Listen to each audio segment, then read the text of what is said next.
So Hegseth, Pete Hegseth, or as his call sign would have it, old whiskey dick, went and it didn't take him very long to commit war crimes. Who could have seen that coming? Who could have seen that coming? Private DTs committing war crimes less than a year into his assignment. Hegseth order on first Caribbean boat strike, officials say, kill them all, as two men clung to a stricken burning ship targeted by SEAL Team 6. The Joint Special Operations Commander followed the Defense Secretary's order to leave no survivors. So this was from the Washington Post. They broke this story. Defense Secretary Pete Hegseth gave a verbal directive, according to two people with direct knowledge of the operation. The order was to kill everybody, one of them said. A missile screamed off the Trinidad coast, striking the vessel and igniting a blaze from bow to stern. For minutes, commanders watched the boat burning on a live drone feed. As the smoke cleared, they got a jolt. Two survivors were clinging to the smoldering wreck. The Special Operations Commander overseeing the September 2nd attack, the opening salvo in the Trump administration's war on suspected drug traffickers in the Western Hemisphere, ordered a second strike to comply with Hegseth's instructions, two people familiar with the matter said. The two men were blown apart in the water, says Senator Andy Kim. Reminder that shortly after ordering these strikes, Hegseth removed the press corps from the Pentagon, and the Southcom commander overseeing operations in the Caribbean unexpectedly announced he is stepping down 2 years before his term is up. What we are seeing is almost certainly just the tip of the iceberg. Yeah, smart ones are heading for the exits, man. They don't want to wind up in the Hague being tried for war crimes. And this is the commander who resigned suddenly. Admiral Alvin Halsey, the commander overseeing the operations in the Caribbean, announced his resignation the same day as Hegseth's illegal kill them all strike against survivors. That's a smart man. That's a smart man. Brian Krasenstein put this up later on. Right now we call this a tweet thread. Later on we may be calling it evidence. Right. When Pete Hegseth is charged with war crimes, just remember what J.D. Vance told me. Vance said, killing cartel members who poison our fellow citizens is the highest and best use of our military. Krasenstein responded, killing the citizens of another nation who are civilians without any due process is called a war crime. To which Vance responded, I don't give a shit what you call it. Be interested to see how he explains that in court. So in some evidence of Trump's loosening grip over even his own GOP faithful, the Armed Services Committee, the joint ranking members, both Democrat and Republican, Mike Rogers for the Republicans, Adam Smith for the Democrats, have come together to investigate. They put out this statement. This committee is committed to providing rigorous oversight of the Department of Defense's military operations in the Caribbean. We take seriously the reports of follow-on strikes on boats alleged to be ferrying narcotics in the Southcom region and are taking bipartisan action to gather a full accounting of the operation in question. Further evidence of that loosening grip over the GOP. This is Don Bacon went on, what is this, Meet the Press? Meet the Press. That's America. It's ABC. America this week, right? Good Morning This Week, whatever the fuck, yeah. The old Stephanopoulos I think that's what it's called. Good Morning This Week, whatever the fuck. Good morning. Good night this week. He went on there. Now, as I recall, Don Bacon actually was one of the few GOP members who spoke up about appointing Hegseth in the first place.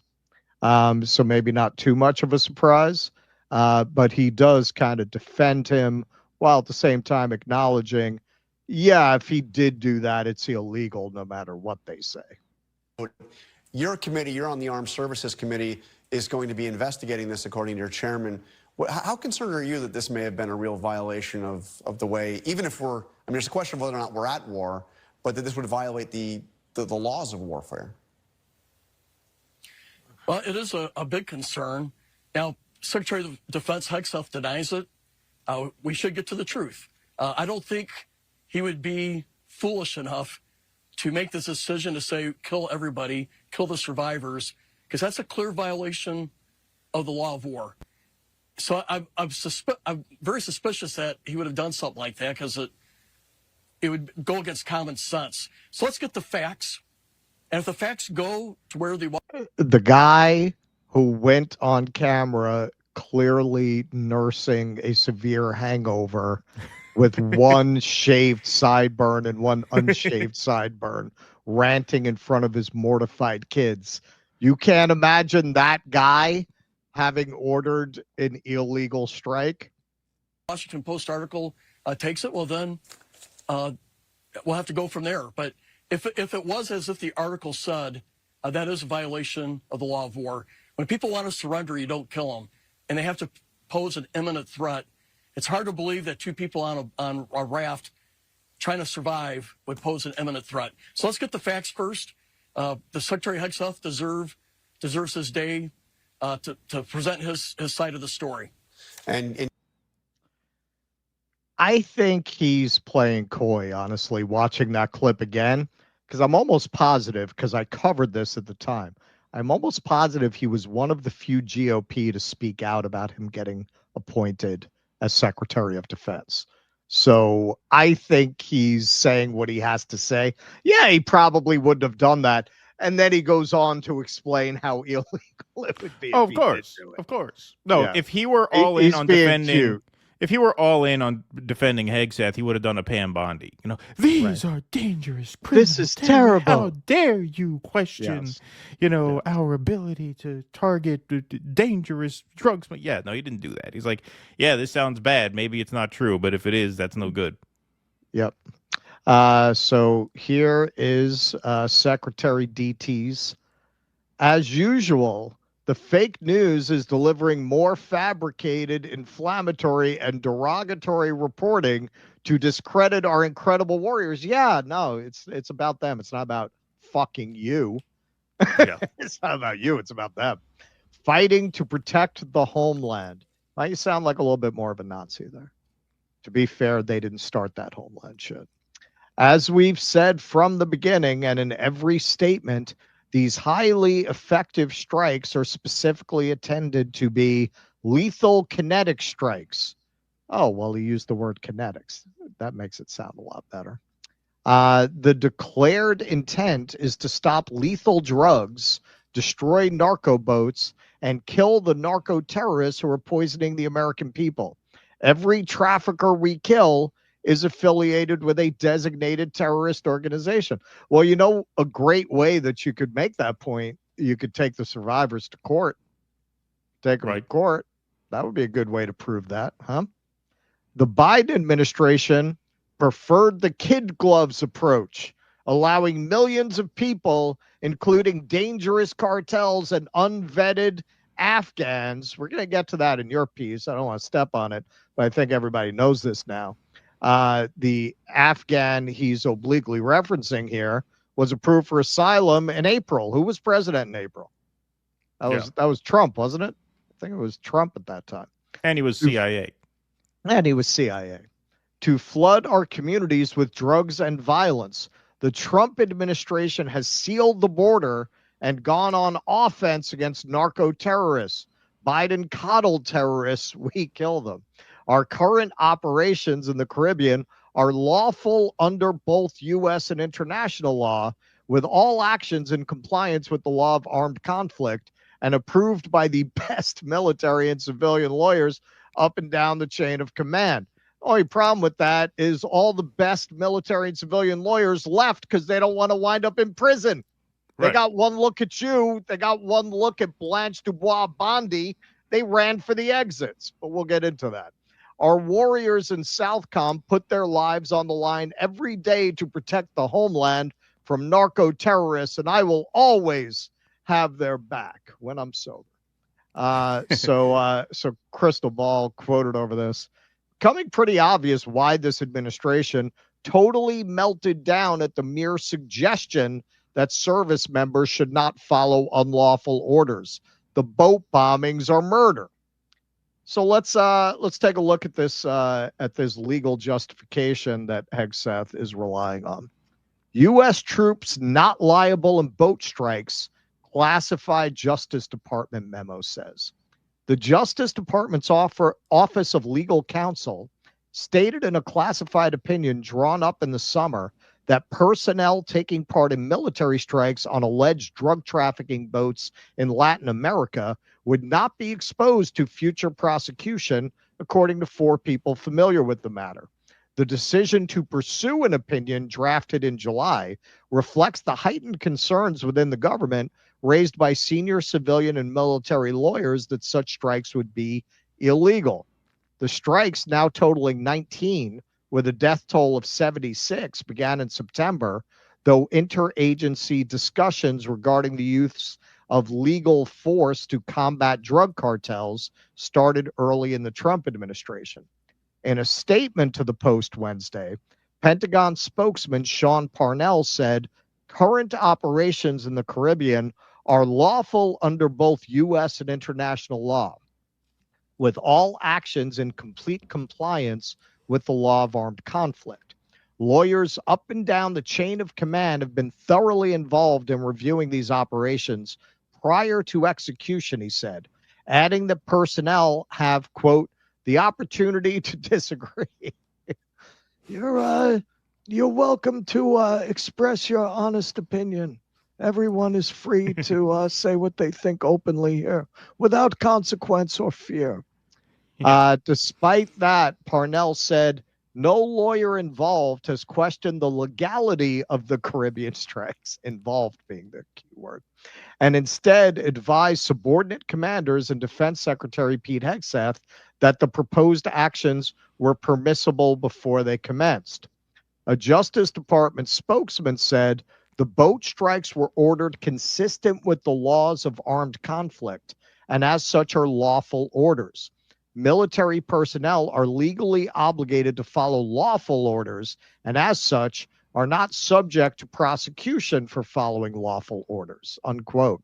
Rebecca Ingber, a former State Department attorney and law of war expert, said field personnel are being asked to conduct activities that are, quote, unprecedented and frankly unlawful.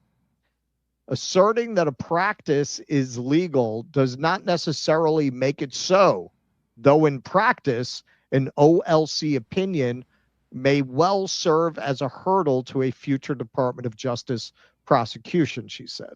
A future OLC could withdraw the memo, as the Obama administration did with memos justifying the use of harsh interrogation techniques, i.e., torture. That's my note, written by the Bush-era OLC. But the Obama Justice Department still declined to prosecute people who had relied on them. We tortured some folks. And that's all I have to say about that. With its boat strikes against alleged narco traffickers, the Trump administration has sought to graft the language and framework of the 2-decade-long battle against international terrorism, the global war on terrorism, onto what has generally been viewed as a criminal law enforcement problem. By framing the military campaign as a war, the administration is able to argue that murder statutes do not apply, said Sarah Harrison, a senior analyst with the International Crisis Group and a former Pentagon lawyer. Quote, if the U.S. is at war, then it would be lawful to use lethal force as a first resort, she said. The president, she argued, is fabricating a war so that he can get around the restrictions on lethal force during peacetime, like murder statutes. Okay, so the game they're playing is, well, yes, this is illegal, but we're going to have the Office of Legal Counsel write a memo that future administrations will be hesitant to override because, you know, the you wash our hand, we wash yours principle, you don't prosecute us, we don't prosecute you principle will probably be in play as it was under Obama regarding Bush torture. But you have retired JAGs analyze this. There's a statement from the former JAGs working group that was put together in response to Hegseth dismantling the offices that would have normally evaluated these acts before they went ahead and took them. Yes. I wonder why he did that. It's all starting to come together. It's all starting to come together. Here they say our group was established in February 2025 in response to the SecDef's firing of the Army and Air Force Judge Advocates General and his systematic dismantling of the military's legal guardrails. Had those guardrails been in place, we are confident they would have prevented these crimes. Well, that's why they were dismantled. That's right. So this is their opinion on the assertions of the Justice Department that there's nothing to see here.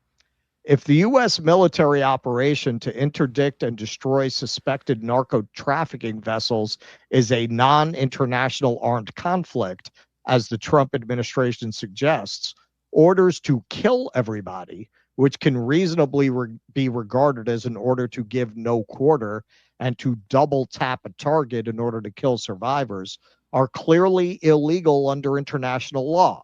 In short, they are war crimes. If the U.S. military operation is not an armed conflict of any kind, these orders to kill helpless civilians clinging to the wreckage of a vessel our military destroyed would subject everyone from SecDef down to the individual who pulled the trigger to prosecution under U.S. law for murder. See, people think I'm crazy when I say a lot of people are going to jail because of this administration. I believe that is becoming more and more evident. So now, why would you get such unanimity as they claim? Everybody, according to them, up and down the chain who reviewed this said it's all kosher. Well, because anybody who wouldn't say it's kosher left. About half the Justice Department is left since Trump came in. Literally about half. Justice Department struggles as thousands exit and few are replaced. Nobody's applying. This used to be a very competitive position to get a job at the Justice Department. You had to really have a great track record as a prosecutor. You had to come out most likely from a prestigious school. Now they're basically telling people, hey, you want a job, give us a call. Jeanine Pirro is begging people to come work for her. Keaton, you could probably get a job. Yeah. Go work for Jeanine. Last year, roughly 10,000 attorneys worked across the Justice Department and its components, including the FBI. Justice Connection, an advocacy group that has been tracking departures, estimates that around 5,500 people, not all of them attorneys, have quit the department, been fired, or taken a buyout offered by the Trump administration. So they're down about half. And it's not that they want to be down that much. They can't get people to apply to work for this Justice Department. This is how bad it is. Even the Babylon Bee took a shot at this. Trump's strategy of hiring lawyers based on bust size not working as well as anticipated. Good job there. Good job. So here's Whiskey Breath being asked about his alleged illegal orders here. What legal authority did the Pentagon invoke to strike that boat full of drug smugglers? We have the absolute and complete authority to conduct that. First of all, just the defense of the American people alone. 100,000 Americans were killed each year under the previous administration because of an open border and open drug traffic flow. Was there that is an assault on the American people. I said we smoked a drug boat, and there's 11 narco terrorists at the bottom of the ocean. And when other people try to do that, they're going to meet the same fate. I'm not war criminal. You're war criminal. You're war criminal. You look like war criminal. You're war criminal. War criminal. Yeah, I thought this was America. Oh, I'm sorry. I thought this was America. America. So let's close out with an actual honorable service member, former service member, Greg Stoker, unlike that piece of fucking moldering shit that we call the Secretary of War these days. The accelerating parallels between the US and Nazi Germany, which have always existed, remind me of the Pelleas trial, a British military court case in 1945 that convicted 5 crew members of the German submarine U-852 in 1944 for the murder of survivors from the torpedoed Greek merchant ship, the Pelleas. After striking the Pelleas, the crew was ordered to gun down and grenade the survivors. The captain and 2 officers were sentenced to death. Yeah, I mean, it couldn't be more obvious that there is no legal pretext for what they're doing. Even if these were drug traffickers, there is still, as the JAG working group pointed out, there is no international law under which you're allowed to kill survivors clinging to a side of a boat that don't pose any threat. You covered the story a couple of months ago about how they actually had them in detention and they let them go because they know if they bring any of these people to trial, it's going to come out that they're just killing fishermen. And why are they killing these fishermen? As a pretext to do what they're about to do in Venezuela. This was all building up a casus belli to go into Venezuela. Oh yeah, we're at war with these drug traffickers. It was never even about just intimidating the region. It was about building up a pretext to start a war. An element of this that is being little explored, and honestly, there's so much to cover tonight. I didn't really get into this angle too much. A lot of this has to do with China, man. China's building ports in Peru. They're making a lot of inroads into South America. Not only is it obviously it's a resource grab, particularly in regards to Venezuela. We're also going to cover Honduras tonight. It's also to counter China. China is doing what it's been doing in Africa and South America. Yeah, we don't want to take over. We're not interested in how you govern. We just want economic partnerships. We'll build ports. You give us some favorable trade status in exchange. All good. And hey, most countries around the world, it's a much better deal than dealing with our crazy asses, and they're going for it. The only thing we have to counter with, we're not going to offer a better deal. We're going to use our enormous military to act like gangsters, as we always have in South America, and force them into the shape that we want them to take. Well, yeah, and that's where the Nobel Peace Prize winner comes in, right? Oh, yeah. And, I mean, it totally makes sense that, when you put it like that, when you put it in the context of, building a case for war, it makes sense that he would say kill them all because survivors can talk and survivors can blow up your whole narrative. So, no, of course I believe he did this. And if you notice, even Trump was just on Air Force One saying, well, I don't think he did it. Like the line out of the administration is he didn't do it. And, one thing that everybody, I shouldn't say everybody, but almost everybody learns about Donald Trump at some point in their relationship with him is that he is extremely disloyal and will throw you overboard when you become a liability. This has happened countless times in Trump's inner circles.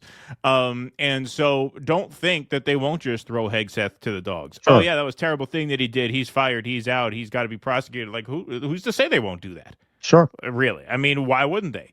He'll find some other stooge that he could promote and fill that spot. But Hegseth was extremely arrogant. He should have just stepped down after Signalgate. He should have realized, you know what?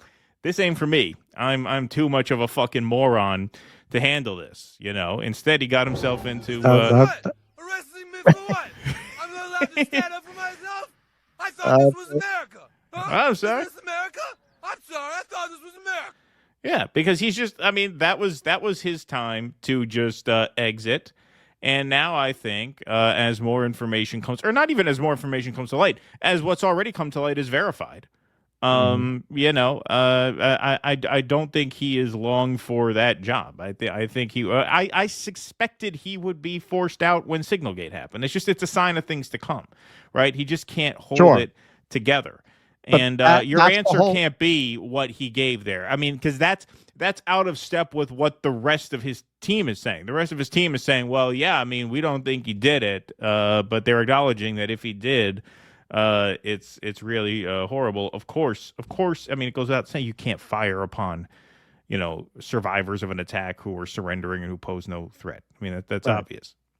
As you could see from those Justice Department numbers, anyone who's not a freak, a weirdo, a crackpot, an incompetent, anybody who has a future to look forward to, who has skill, who has talent, who has something to offer, they're going to wait this administration out to go work for the next one. Right. I'm not saying that's a Democrat thing, just the next one. Right. They're gonna sit this out and say, man, this is not going to end well for anyone who takes that job.